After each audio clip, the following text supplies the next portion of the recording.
All right, so I'm gonna give you guys my best strategy for finding these Google Ads products and what I've noticed to work consistently. Now, before I start, one of the things I just wanna mention is that this in specific, finding a good product is one of the harder things to do, but is also the main reason why I love Google stores. All these other Facebook dropshipping kind of spammy ads, everyone tries to post their screenshots early on, and then all of a sudden they have no more results the next month. It's a complete turn and burn business. It's terrible. However, with Google stores, why I've had such long-term success and I've been able to replicate it over and over and over is because that this style is different. Once you find a product, once you find a niche, it is so easy to keep it going for months on end, and it just gets better and better and better. Your ads get better, your product ranks better, and you become more profitable because you're selling more units and you can get a better deal from your supplier. Everything gets better. With Facebook, everything gets worse. So this strategy, I just want to say, if you're like, oh, well, it's hard to find a product. Yes, but that's why it's great. Now, I'm going to make it a lot easier for you to find products. So let's go ahead and get into that right now. So the first thing I want to show you is eSniper. This is actually a tool dropshippers use, but let me show you how we're going to use it and how we're going to do things a little bit differently. What I've noticed a lot of my successful products start out as is I first find a kind of creative niche, and then within that niche, I find a product. So let me explain. So what we're going to do is we're going to go on some website called eSniper, which I'm going to show you in like 2 minutes.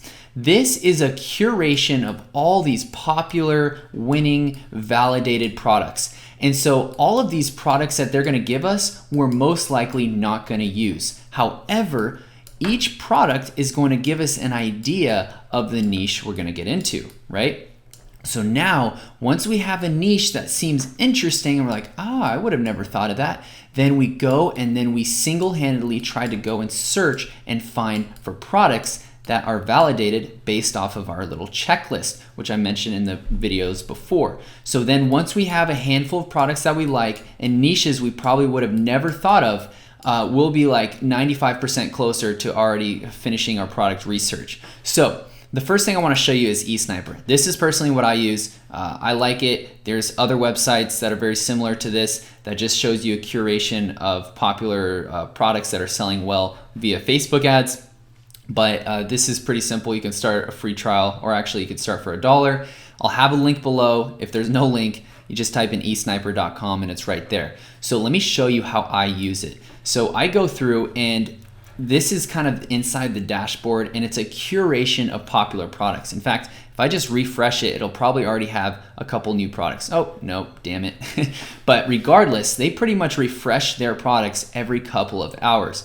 So I went through here and I picked some really cool products, and actually this one, which I just saw a little bit earlier, I didn't even show it as an example, but this is a really good idea as well. Wood carving disc, things that are kind of odd and niches I would have not really thought of before, like the wood carving niche. I would have never thought of this, but this is something that can sell extremely well. So I basically would go through here, and one-handed soldering tool. Like if I don't know a word, honestly, like soldering tool, I would literally type in soldering tools on Google and be like, okay, what kind of tools are there? And then I see, one tool is really ranking up in the listing. And then I would cross-check it, look and see what are my margin, what is the competition, what is kind of like the demand here, and I would add that to my list. I would literally put it in my notes. And so let me just kind of scroll through and see if I could find any other products, and then I'll show you the ones that I specifically picked out. Okay, let me just quickly say, do not sell products like this, because if you sell any copyrighted products like Star Wars, Marvel, anything else, sure, it might be able to sell well. I've never done it, honestly. Like truthfully, I never will, because it's kind of scary. I don't know if they can go and attack you and actually milk your entire LLC, or it's just a cease and assist. But I would not dip into things like this at all. Make sure that they're not copyrighted, or you're not selling under like Disney or something. So let's keep scrolling down. You know what? So let's just keep scrolling down. And so LED taillights, like this is kind of weird and odd, but some of the products that I chose in specific was this one. Now it's kind of blacked out and dark, but this is an outdoor camping fishing chair. So truthfully, this is an outdoor fishing chair. I don't know why they tried to do that, but this is probably just a chair that can hold multiple rods for fishing. And so if I go in and I look at fishing chairs, I will start up here and I'm now looking into not only the fishing niche, but the fishing chair kind of genre. And then I go ahead and I'm looking at, oh, okay, click chair, like this is interesting. I see Bass Pro Shops, a fishing chair right here. And I'll kind of go down the line. Like this one actually caught my attention. So I opened it here. And then by the way, this is definitely, this guy's gonna get taken down. You can't have like a highlighted border on this. Google will definitely crawl that image eventually. But if you look, you'll see like, ooh, like his landing page is pretty bad. It's not very good. And then in the other video, when I go over design, I'm gonna explain kind of why they designed it this way and how you can design it even better without even giving it any thought. So this is actually a good example, a very high price point for a chair with a rod holder. That's ridiculous. That's pretty cool to me. I like it. I like it a lot. I like how they have two photos of this. Very interesting.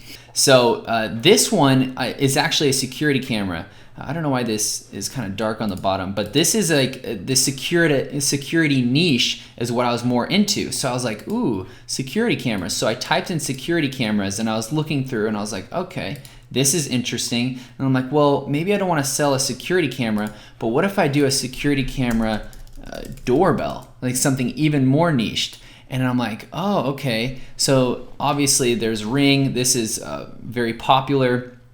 Now there is someone actually selling Deep Discount Deals Co. Interesting. So maybe there is a little, oh wait, there's like 5,400 searches a month. This is actually not a bad idea. I like this. This is actually not bad. I don't care if there's a Wish thing here. That doesn't matter to me, because once you make a very hyper-focused one product kind of style store, or at least a niche store, your landing page is going to win the customer over rather than some spammy. Let's just look at how they kind of made this.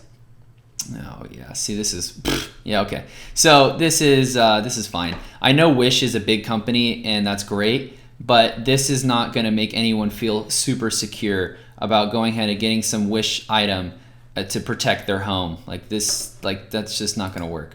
If it was like a teddy bear, okay. But you guys kind of see where my thought process is, right? So then if we keep on going, okay, waterproof military tactical jacket. I just saw this because it kind of caught my eye in the beginning. It was actually a good thumbnail. This is something you can kind of look into. Another one is this one right here. I saw this when scrolling through.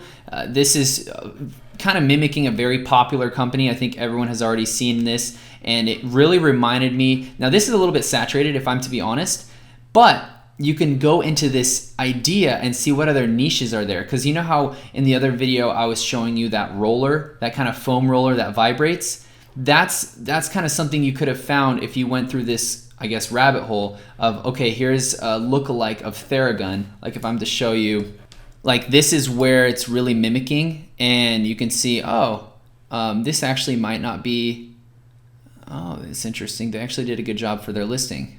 Let's see who these guys are real quick. And hopefully this isn't boring, but this is literally one-to-one what I do. Okay, well, they almost did it right. Almost, but their landing page is horrible. They were so close, so close. But what I liked is that they had some good text in here. Do not ever put free shipping in your, never do that, because you already have it down here. And then also quieter. I thought this was smart, so I thought they were smarter, because they put quieter than Theragun Carbon. Why did I like this? Because they use the keyword Theragun to rank, and there's 135,000 searches a month. The fact that they actually used another competitor's name to hopefully rank in the same spot, however, they completely blew it because their landing page is not very good. And the fact that they're still ranking in that spot, which is a lot of search volume, they must be squeaking on by somehow. I have no idea, but they're still somehow getting some sales. But Once again, I kind of digress, but this is exactly what I do. Now, this also kind of reminded me of the IPL lasers. I wanted to quickly go over this because in one of my YouTube videos, I mentioned IPL lasers. This is a hair removal device. It blew up about 2018. Yeah, I would say around 2018, maybe even 2017 when no one knew about it, but might be 2018. However, this was like a huge hit. And so when I mentioned it on my YouTube channel, I said, here's an example, but do not do it. However, people still did it and they still made money. Unreal. I have no idea how. But then when I was scrolling through, I saw this. So Wedi. This is a new company I'd never seen before, but if they're private labeling this, I don't know if this is real or fake, these little pop-up notifications someone just purchased. But if they're private labeling this and they're advertising it still on Google Ads and they're ranking kind of high in the listing, that is interesting to me. Now, yes, there's a lot of search volume, honestly, for kind of things like this. Not IPL lasers specifically, but like hair removal devices. This is a good niche. But I just wanted to kind of show you. Now, another couple examples I have are things like this, safety anti-skid chain. The reason why I wanted to bring this up is because I would have never thought of this at all. Like, this was so interesting to me. So then what I did was, yes, I went through kind of the rabbit hole. I looked into this. So if I look at, so I'm just going to type in safety chain tires, and we can see that this is the product that's honestly pretty similar. I see that there's a lot of drop shippers. So I would, this is interesting. So notice how we typed in safety chain tires and we saw like, okay, it looks kind of not very exciting to me, honestly. But if we go right here, mud and sand tire traction, like this just looked interesting. I don't know. This is something that I would look into if I can have good margin with this. This looks interesting and unique if you made like a specific store around why this is great, this spider looking thing. This is just an example of exactly, like I said, what I do to find these products. And so I kind of rinse and repeat over and over. Now, what I really want to do right now is recap. The reason why we are using this is not for the products, it's for the niche. We need to find the niche so then we can kind of do this strategy. We're getting all these ideas. You can go through this each day. It's a curation of new products. I'm going to click refresh. Come on, don't let me down. Damn it. So it's a curation of new products, and then you're going to go through and you're going to find one product, and then a niche, and then another product from that niche, and you're going to kind of keep on going down this little web right here until you find at least a handful of products that you feel super confident with. And remember, don't worry too much, because obviously you're not going to spend too much money in testing, which is what we're going to be getting into in other videos. But hopefully this helps, and I'm going to go over the other ones right now.